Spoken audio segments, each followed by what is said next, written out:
Students, today we are going to discuss defense manufacturing in India.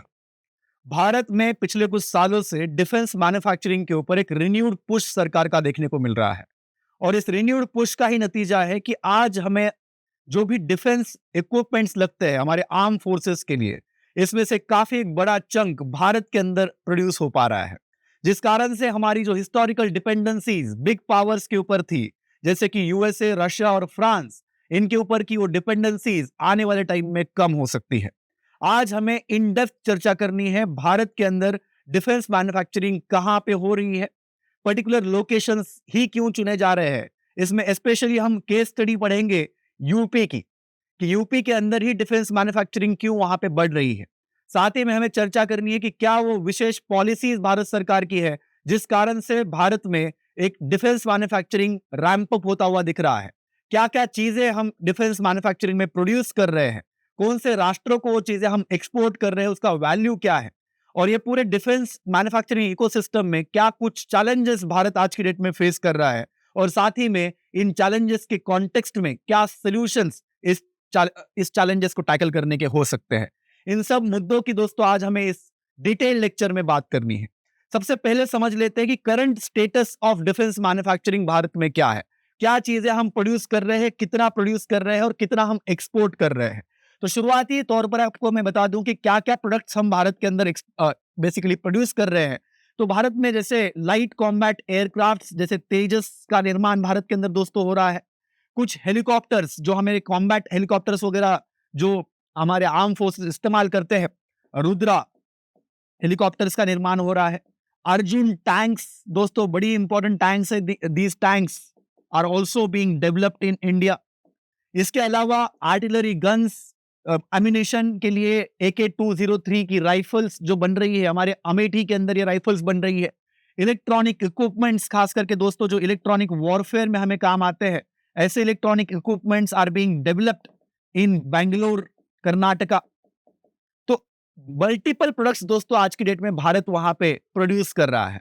और ये जो production है, ये प्रोडक्शन का वैल्यू की अगर मैं बात करूं तो वैल्यू टर्म्स में 2024-25 के आंकड़ों के ऊपर अगर अपन नजर डालें तो लगभग 1.5 ट्रिलियन रुपीस 1.5 ट्रिलियन रुपीस का हमने डिफेंस प्रोडक्शन 2024-25 में मात्र कर दिखाया है।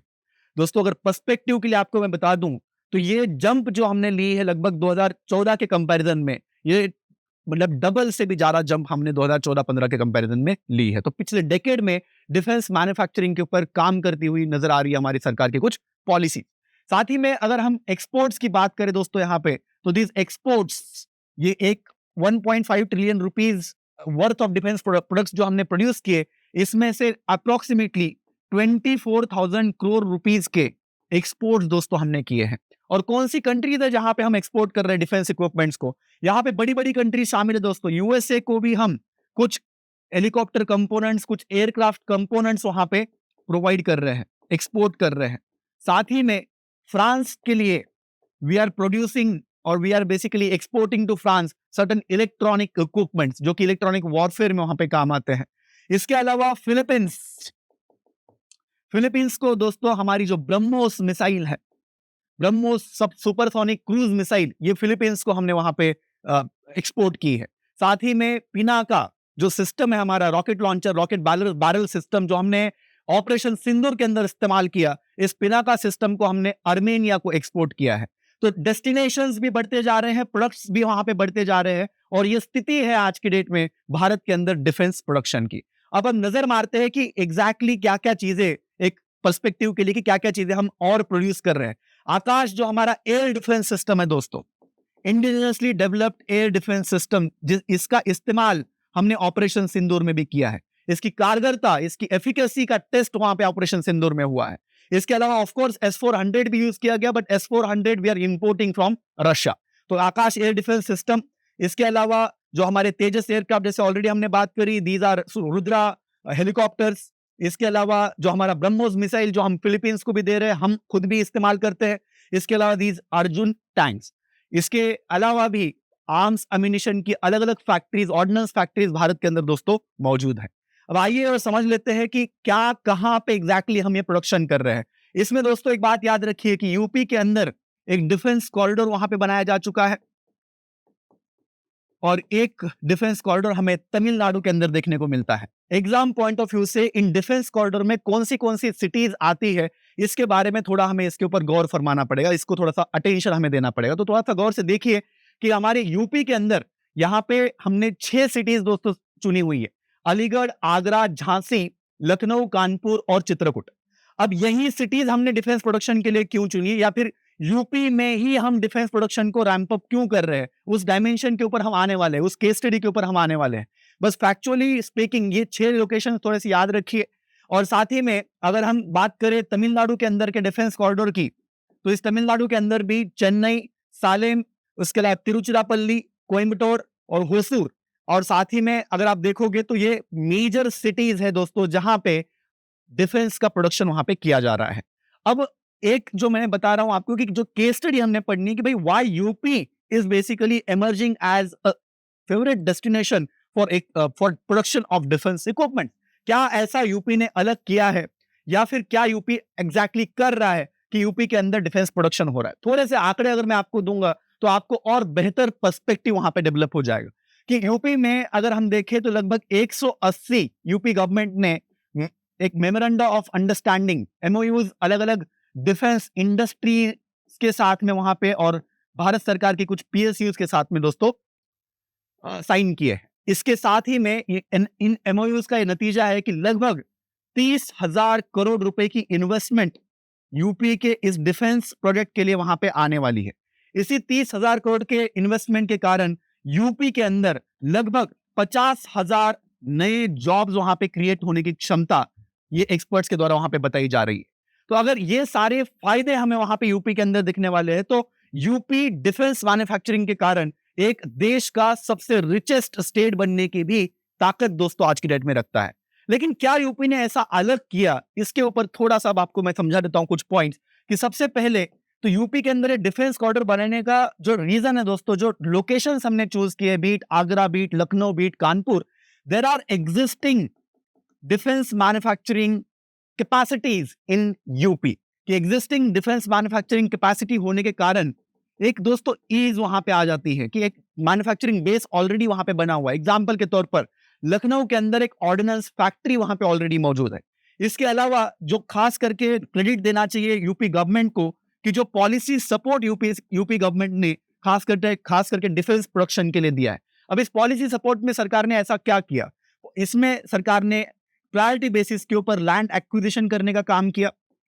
अगर 200 करोड़ रुपए से ज्यादा की इन्वेस्टमेंट डिफेंस प्रोडक्शन के लिए आ रही है, तो ऐसे में जो भी लैंड वगैरह जो भी खरीदी जा रही है उसके ऊपर सब्सिडी देने का बेसिकली काम सरकार ने किया। जो भी एक इन्वेस्टमेंट दोस्तों वहां पे आ रही है, जो भी आपको कुछ इक्विपमेंट्स वगैरह खरीदने हैं, कुछ मशीन्स वगैरह खरीदने हैं, उसके लिए सरकार ने कैपिटल सब्सिडी वहां पे यूपी सरकार ने दे दी है। ये कुछ बेनिफिट्स वहां पे यूपी सरकार के द्वारा प्रोवाइड किए गए, जिस कारण से defence firms are basically going to UP और choosing UP as a destination for basically producing defence equipments. इसके साथ ही में अगर हम देखें तो यूपी में हमें देखने को मिलता है कि जो आपका एक साथ ही में जो यूपी में हमें देखने को मिलता है कि एक स्ट्रेटेजिक लोकेशंस दोस्तों। अब ये स्ट्रेटेजिक लोकेशंस की क्या बात है कि जो लोकेशंस हमने डिफेंस क्वार्टर में चुने हुए, they are well connected through various means of communication, be it air transport, be it railway के थ्रू कनेक्टिविटी या फिर रोड के थ्रू कनेक्टिविटी। इन कारणों से भी यूपी के अंदर इन्वेस्टमेंट वहां पे आ रही है। अब ये सारी चीजें यूपी को एक अट्रैक्टिव डेस्टिनेशन वहां पे बना रही है। एंड जैसे मैंने कहा थोड़ी देर पहले कि डिफेंस मैन्युफैक्चरिंग अगर यूपी के अंदर रैंप अप होती है तो इसका एक मल्टीप्लायर इफेक्ट का फायदा खास करके हमें यूपी स्टेट के अंदर देखने को मिल सकता है। अब आगे चलते हैं और बात करते हैं कि इसका मल्टीप्लायर इफेक्ट एग्जैक्टली किस इंडस्ट्री के ऊपर होगा, क्या कुछ चीजें वहां पे डेवलप हो सकती है। तो सबसे पहले याद रखिए कि हेवी इंडस्ट्रीज, जो भी खास करके हमारी कैपिटल गुड्स इंडस्ट्रीज होती है, ये कैपिटल गुड्स इंडस्ट्रीज का प्रोडक्ट्स के लिए भारत के अंदर या खास करके यूपी के अंदर डिमांड वहां पे बढ़ सकती है। और ये कैपिटल गुड्स की इंडस्ट्रीज की डिमांड इसलिए बढ़ेगी क्योंकि जो इक्विपमेंट्स वहां पे स्टील वगैरह जैसी चीजें या फिर बाकी अलग अलग प्रकार के गुड्स वहां पे चाहिए रहेंगे, ये सारी चीजें आसानी से वहां पे उपलब्ध हो जाए, इसकी सप्लाई चेन रोबस्ट हो जाए, इसके लिए ये प्रोडक्शन वहां पे दोस्तों चाहिए रहेगा। साथ ही में अगर आप देखेंगे तो इलेक्ट्रॉनिक इक्विपमेंट्स, जो इलेक्ट्रॉनिक वॉरफेयर के लिए जो बैंगलोर में या फिर साउथ इंडिया में खास करके जो इलेक्ट्रॉनिक कंपोनेंट्स बन रहे हैं, इस कंपोनेंट डेवलपमेंट के कारण, कंपोनेंट मैन्युफैक्चरिंग के कारण होगा ये कि जो डिमांड है खास करके एआई रिलेटेड प्रोडक्ट्स के लिए, डिमांड है खास करके जो इनोवेशन लेड कुछ प्रोडक्ट्स के लिए, वो डिमांड दोस्तों भारत के अंदर वहां पे बढ़ सकती है। इसके अलावा अगर हम बात करें तो एरोस्पेस इंडस्ट्री के ऊपर भी इसका एक पॉजिटिव इंपैक्ट हमें देखने को मिल सकता है। खास करके जो भी हम लाइट कॉम्बैट एयरक्राफ्ट बना रहे हैं, जो भी हेलीकॉप्टर्स वगैरह हम डेवलप कर रहे हैं, इसके डेवलपमेंट में जो कंपोनेंट्स वगैरह लगेंगे, उन कंपोनेंट्स की जो माइक्रो स्मॉल मीडियम एंटरप्राइजेस या फिर एंसिलरी इंडस्ट्रीज है, उन एंसिलरी इंडस्ट्रीज से प्रोडक्ट्स के लिए दोस्तों डिमांड वहां पे बढ़ जाएगी। इसके साथ ही में अगर और इंडस्ट्रीज की वहां पे बात करें तो IT and software related services, इनके लिए भी डिमांड वहां पे दोस्तों आने वाले टाइम में बढ़ सकती है। बिकॉज जो आने वाले टाइम का जो वॉरफेयर का नेचर है, वॉरफेयर का नेचर एक कन्वेंशनल वॉरफेयर से इवॉल्व होते हुए अब साइबर स्पेस में पहुंच चुका है। और साइबर स्पेस में अगर हमें डोमिनेंस करना है, डोमिनेंस दिखाना है, तो हमें IT and software related services, इसके कंपोनेंट्स, इसके बेसिकली जो भी कुछ एप्लीकेशंस वगैरह है, सॉफ्टवेयर वगैरह है, इनकी जरूरत हमें हमारे डिफेंस फोर्सेस को लगेगी। तो ये कुछ इंडस्ट्रीज है जिनको खास करके डिफेंस मैन्युफैक्चरिंग का एक लाभ होगा। डिफेंस मैन्युफैक्चरिंग जैसे जैसे बढ़ती जाएगी तो उस कारण से इन इंडस्ट्रीज की भी दोस्तों भारत के अंदर ग्रोथ होती जाएगी। अगर इन इंडस्ट्रीज की भी ग्रोथ हो रही है तो it is going to create a positive spiral of job creation. ज्यादा जॉब क्रिएशन मतलब basically opportunities for earning more income, and once you earn income you do either of the two things. You either do more consumption from that income or you tend to save such income. Saving भी अगर बढ़ती है भारत के अंदर तो it is going to increase the investment rate in the economy and it will propel the economic growth. और अगर consumption भी इकोनॉमी के अंदर बढ़ता है तो it is going to increase the demand for various goods and services, और consumption led growth भी दोस्तों इकोनॉमी के अंदर हमें एक्सपीरियंस होती हुई दिख सकती है। तो एक फायदा वहां पे डिफेंस मैन्युफैक्चरिंग का, डिफेंस इंडस्ट्री का एक मल्टीप्लायर इफेक्ट हमारे इकोनॉमिक ग्रोथ के ऊपर हमें होता हुआ दिख सकता है। इसके अलावा आप जानने की कोशिश करते हैं कि क्या सरकार की पॉलिसीज रही, इसमें खास करके दोस्तों हमें जिक्र करना पड़ेगा डिफेंस प्रोडक्शन पॉलिसी जो सरकार की वहां पे चली 2018 की दोस्तों ये पॉलिसी है। इस डिफेंस प्रोडक्शन पॉलिसी के अंदर सरकार ने अपने एम्स ऑब्जेक्टिव्स बड़े क्लियर कर दिए। सरकार ने 2025 तक के लिए टारगेट रखा था इसमें कि भैया हम 1.75 ट्रिलियन रुपीस का डिफेंस प्रोडक्शन अचीव करना चाहते हैं, और लगभग दोस्तों इस लेवल तक हम पहुंच चुके हैं। तो ये टारगेट हम ऑलरेडी मतलब एक तरीके से कहा जाए कि अचीव कर चुके हैं। इसके अलावा सरकार यहां पे चाह रही थी कि भाई हम इंडिया को एक डिफेंस मैन्युफैक्चरिंग हब बनाए। डिफेंस मैन्युफैक्चरिंग हब यानी कि एक ऐसा कंट्री जिसमें मल्टीपल कंपोनेंट्स डिफेंस रिलेटेड वहां पे प्रोड्यूस हो रहे हो, और हमारे कंट्री में मतलब बेसिकली ग्लोबल वैल्यू चेन का हम वहां पे पार्ट बन रहे हैं। दोस्तों भारत के अंदर ही ऐसे डिफेंस इक्विपमेंट्स बन रहे हैं जिनका लाभ ना सिर्फ भारत की सेना को बल्कि इसका लाभ बाकी देशों को भी हो रहा है। ये विजन के साथ दोस्तों हमने ये डिफेंस प्रोडक्शन पॉलिसी 2018 की बनाई थी। इसके अलावा इस सेक्टर को फर्दर लिबरलाइज वहां पे किया जा चुका है सरकार के द्वारा। अगर हम इसके अंदर लिबरलाइजेशन की बात करें तो एफडीआई का जो लिमिट है दोस्तों इसमें 74% अंडर ऑटोमेटिक रूट एफडीआई हम वहां पे अलाउ कर रहे हैं। 74% अंडर ऑटोमेटिक रूट, सिंपल शब्दों में इसको समझिए, बड़ा सिंपल इकोनॉमी का कंसेप्ट होता है कि ऑटोमेटिक रूट मतलब you will not be needing as such approval of the department of the government of India और other agencies in order to do the investment in India। 74% तक किसी company के अंदर आप इक्विटी में इन्वेस्ट कर सकते हैं विदाउट दी अप्रूवल। इससे ज्यादा की अगर आप इक्विटी किसी कंपनी के अंदर होल्ड करोगे, किसी कंपनी की शेयर ओनरशिप ले लोगे, तो तब जा करके आपको सरकार का परमिशन वहां पे लेना पड़ेगा, और खास करके डिफेंस मिनिस्ट्री का आपको परमिशन वहां पे लेना पड़ेगा। अब बात करते हैं और क्या चीजें वहां पे सरकार ने करी। तो एक ऑफसेट पॉलिसी है दोस्तों, इस चीज को बिल्कुल याद रखिएगा एग्जाम पॉइंट ऑफ व्यू से कि क्या आपको डायरेक्टली मेंस में सवाल वहां पे पूछा जा सकता है कि भाई ऐसा क्या सरकार की पॉलिसीज थी कि जिन्होंने भारत के अंदर डिफेंस का प्रोडक्शन पिछले कुछ सालों में डबल वहां पे कर दिया। तो वहां पे आप डायरेक्टली आपका इस प्रकार का आंसर वहां पे निकल करके आ सकता है।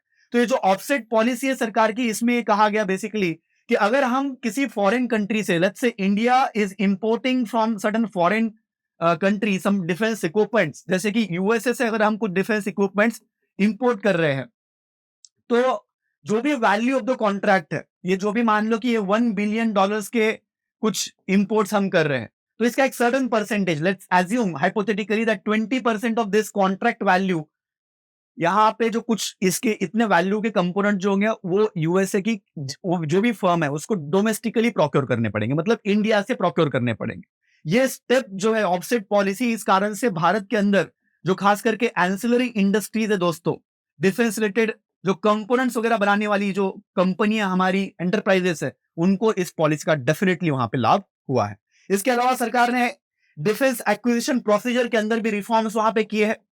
डिफेंस एक्विजिशन प्रोसीजर के अंदर की रिफॉर्म्स के अंदर मैं खास एक बात कहूं यहां पे, तो indigenously designed, developed and manufactured, मतलब जैसे कि IDDM, indigenously design, developed and manufactured products को इंसेंटिवाइज वहां पे किया जा रहा है कि अगर डिफेंस में कोई प्रोक्योरमेंट वहां पे करनी है डिपार्टमेंट ऑफ डिफेंस को, मिनिस्ट्री ऑफ डिफेंस के अंदर, तो ऐसे में ये जो भी प्रोक्योरमेंट अगर आप डोमेस्टिकली डेवलप्ड और डोमेस्टिकली मैन्युफैक्चर्ड प्रोडक्ट्स को आप प्रोक्योर करते हो, तो वहां पे आपको कुछ इंसेंटिव्स दिए जाएंगे। दोस्तों ये बहुत बड़ा पुश है भारत में, खास करके मेक इन इंडिया के लिए और भारत के आत्मनिर्भर अभियान को और फर्दर रैंप अप करने के लिए। इसके अलावा भारत सरकार के द्वारा एक बहुत ही महत्वपूर्ण स्टेप जिसको हम बोलते हैं iDEX, Indian defence excellence, basically defence में जो भी हमारा स्टार्टअप्स वगैरह है, उन स्टार्टअप्स में इंक्यूबेशन सपोर्ट उनको देने का काम, मेंटरशिप सपोर्ट देने का काम और फंडिंग का सपोर्ट देने का काम, ये आईडेक्स पॉलिसी के अंदर दोस्तों वहां पे सरकार के द्वारा किया जा रहा है। तो ये कुछ मेजर स्टेप्स है जिस कारण से हमें देखने को मिल रहा है इनका नतीजा कि आज हम लगभग 1.5 ट्रिलियन रुपीस का डिफेंस में प्रोडक्शन वहां पे कर पा रहे हैं। 1.5 ट्रिलियन रुपीस दोस्तों, ये कोई छोटा मोटा आंकड़ा वहां पे नहीं है। और साथ ही में एक्सपोर्ट्स का भी मैंने आपको जैसे आंकड़े बताए। अब चर्चा कर लेते हैं कि भाई क्या क्या चैलेंजेस वहां पे भारत के अंदर वहां पे आ सकती है, specially in the context of defence manufacturing. सबसे पहली चैलेंज दोस्तों भारत के अंदर यह है कि आज भी हमारी लगभग 30 to 40% रिक्वायरमेंट, डिफेंस रिक्वायरमेंट के लिए हमें इंपोर्ट्स के ऊपर डिपेंड रहना पड़ता है। अब ये जो इंपोर्ट्स की जो डिपेंडेंसी है लगभग 30-40% की, इस कारण से डोमेस्टिक मैन्युफैक्चरिंग के ऊपर भी इंपैक्ट पड़ता है, क्योंकि जो ओरिजिनल इक्विपमेंट मैन्युफैक्चरर्स है जो दूसरे कंट्रीज में है, they do not share the technology, technology transfer दोस्तों नहीं होता, इस कारण से दिक्कतें आती है। नॉलेज शेयरिंग नहीं होता, इस कारण से वहां पे दिक्कतें आती हैं।